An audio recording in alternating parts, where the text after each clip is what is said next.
Yeah, so that's a lot of interesting stuff about the Bible and how that sort of fits into this idea of the Taurus field and anyway, a lot of interesting wordplay with the Bible. And if you've never heard any of that stuff before, that probably piques your curiosity a little bit. But let's go a little further at Aries, and this is sort of the body wrapped around here too, with the head down to the feet.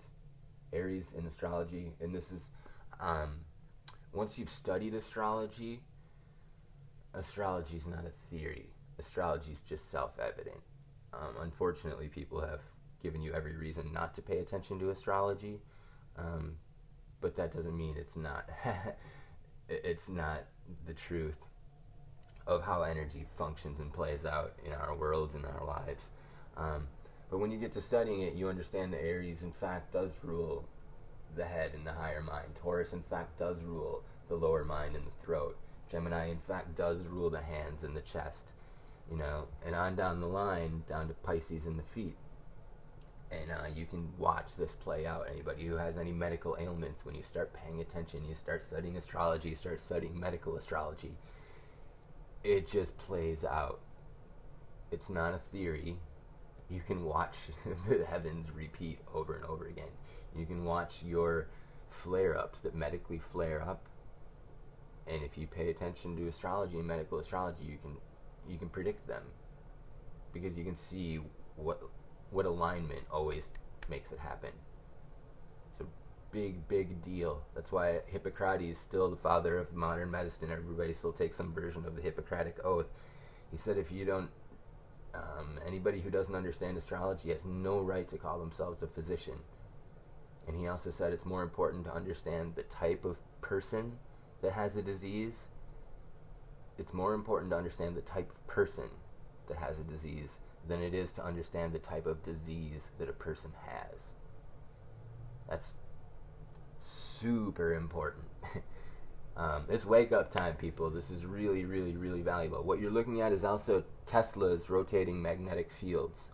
This is the core of every one of Tesla's inventions. He was asked late in life what his greatest achievement was, where he felt his greatest influence was. And he said, all of his inventions were sort of just mechanical distractions that could be sort of discarded and improved upon at a later date and time.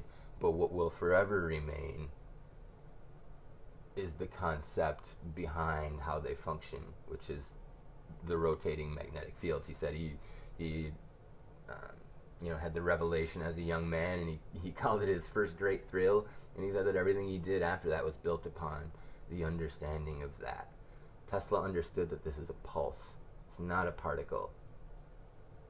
Again, Tesla, if you want to understand the nature of the secrets of the universe, you have to think in terms of energy, vibration, and frequency. How often is this pulsing? That's your frequency. And this is the vibration. What's the magnitude of the wave? Now, let's go back into, so Aries ruling the head and the higher mind, and the Taurus ruling the lower mind. Aries is the ram, the cerebrum. Taurus is the bull, the cerebellum. The cerebrum is the higher mind, the cerebellum is the lower mind. And your cerebrum is a pretty important aspect of reality. The ram, it's the lamb. It's why the Bible's filled with all this lamb, analogy type stuff. It's talking about Aries, and it's talking about consciousness. And when you getting into heaven is in your head. This is heaven, where we come out of consciousness. Heaven lives in your cerebrum, and heaven is simply head even. Heaven. Head even. Heaven. It's a balanced mind. It's all that heaven is, and it's your ability to access it exists at any time, anywhere. And you don't have to wait for somebody to save you. You have to balance your mind, which is easier said than done. for sure. But that's what it's about. And once you've done that, then you've achieved the marriage of Sarah and Abraham. Cerebrum. The Bible's filled with metaphor, allegory, and that's, it's parables. Jesus said so himself in the book. So, I'll give you another example of the stuff in the Bible, because it's the whole Bible is astrology and metaphysics, and not which we've been led to believe on so many levels. But here's an example. Leo in astrology is the king. It's always the king in astrology. Aquarius is the water bearer. And now in the Bible, John the Baptist becomes a very sort of obvious metaphorical representation for the water bearer, for Aquarius. And you can think of this as John the Baptist. Leo, again, always the king. In the Bible, King Herod chops off John the Baptist's head. And now this is the constellation of the water bearer, the man pouring the pitcher of water.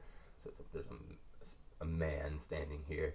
And as this constellation rises and goes to set in the west, it's the head that sets into that western horizon first, sort of like its head being chopped off into the horizon.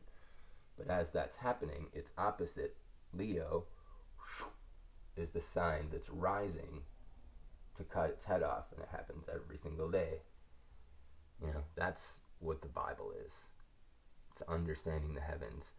And when you understand that these constellations have lived forever and have been written about forever, and they're still in the same positions, you understand that we live on a flat, motionless plane, and that we're not flying through infinite space, because none of these constellations would exist night to night, let alone through the centuries and beyond the ages. It just wouldn't exist like that.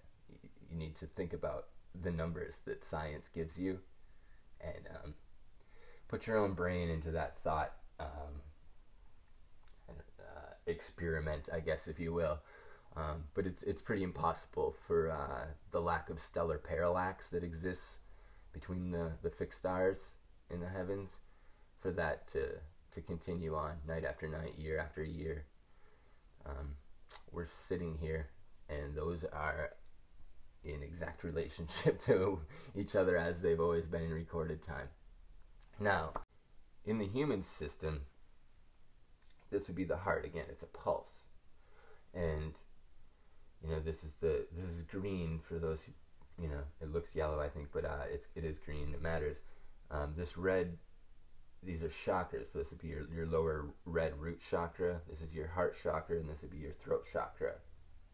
And above here you get into ultraviolet light, and down here you get into infrared light.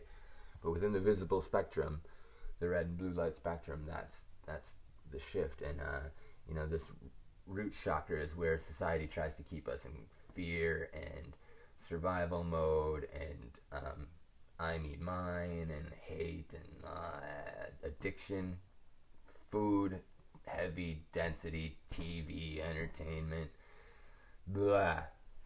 Most people's lives are spent right here. They never leave. The bulk of Western civilization lives here and never ever leaves.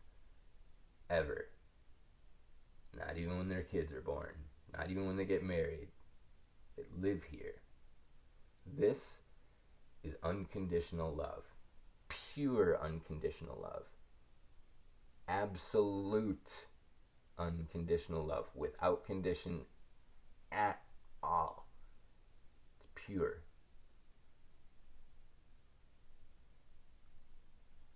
And if that does not get open, if that chakra remains closed in you due to fear and confusion and illusion and pride and ego and all sorts of other things that keep you stuck down here, you'll never get up here.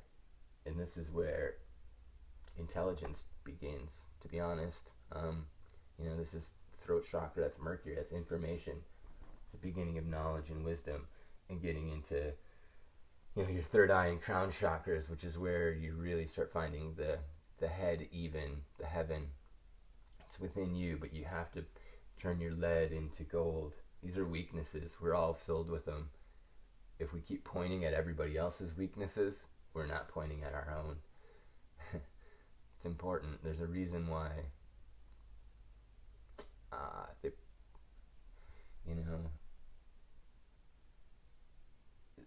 everybody seems to enjoy other people's failure, and it's always put in front of you to watch so that you don't feel so bad about yourself, and that you don't put any work into improving because you see so much grander failure than yourself around you. And that's probably true. Probably other people's lives are more screwed up than yours. Doesn't mean yours isn't too.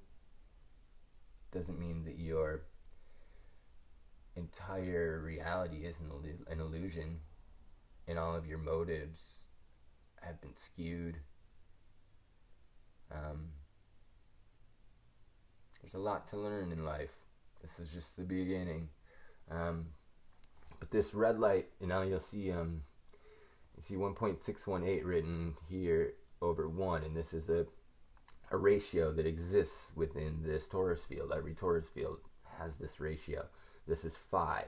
1.618 is phi over 1, and that's why this is compression, this is rarefaction, this is inhale, exhale, and this is it's compressed more. 1.618. That's why blue light is the bottom of the rainbow. It bends more. There's more of an arc because it's condensed more. It's compressed more. The red light on the top of the rainbow is allowed to sort of have more of an arc. It's allowed to spread out and have more space to sort of to bend. But this is what's everything is red shifting and blue shifting, and it's all about where that spark, this is sort of like dielectricity, waiting for a spark, the arc. This is Noah's ark. Depending on where the spark is along this zodiac is whether it's blue shifting or whether it's red shifting. Are the stars blue shifting? Or are the stars red shifting? Where are they on their own ecliptic? This is on every scale. This is the universe, the galaxy, the flat plane of the earth. This is your, on the atomic level. Now let's get down to thinking about atoms